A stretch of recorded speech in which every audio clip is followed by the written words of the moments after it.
Welcome to the Do Good Work podcast. Today, we're going to be having a quick one-on-one, quick value add here on how I tame Slack in less than 15 minutes per day.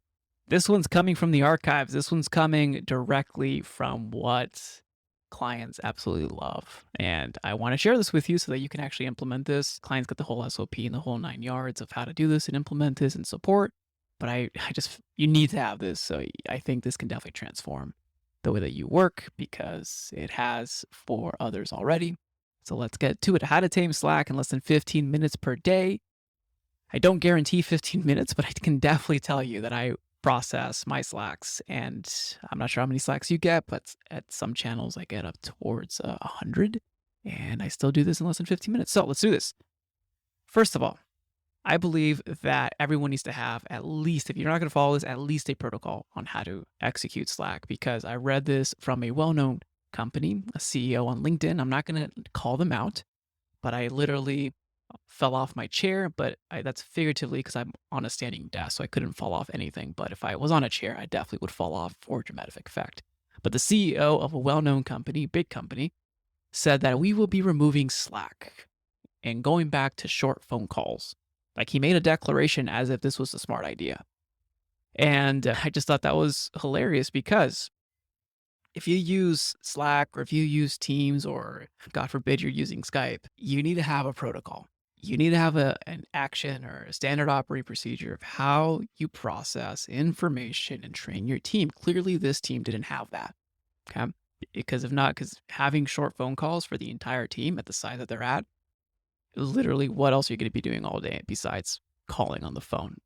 So there's two pieces of what I'm about to share with you. The first is a framework of how to think about communications first, and then second, the actual daily habit that I go through when it comes to Slack. And you can apply this to any communication tool that you use. So the number one thing that we're doing when we're communicating is sharing information. So let's dive into that first. Communication is used to transfer information from one brain to another brain. And what we have to do when we're processing communication is to extract the information.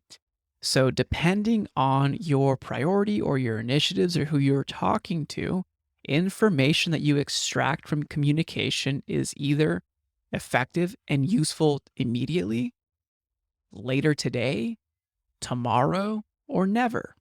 So it's up to you to have your brain process that and process where you're going to put this information if you're going to take action now. So when you check your emails, your Slacks, and your pings, that's essentially what we're doing the entire day. We're reading from this communication, extracting the information, and then identifying what information do I need in order to execute an action?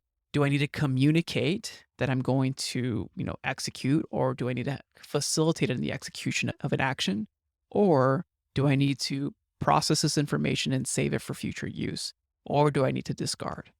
And I know that's a lot, but that's essentially what our brains are doing when we're seeing information. So when you're on your next message board, review what is important. What do I do now? What do I do later? What do I discard? Because not every piece of communication is going to be for an action, because you can only take a limited number of actions every single day.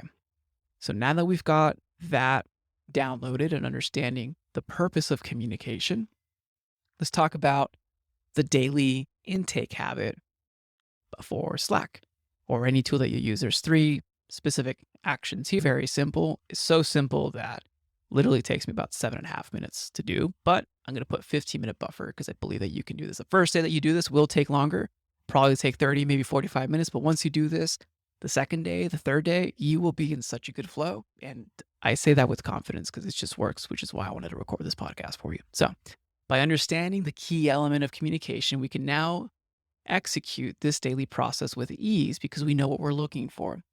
So in Slack, you can set your preferences to select specific tools on the left-hand sidebar.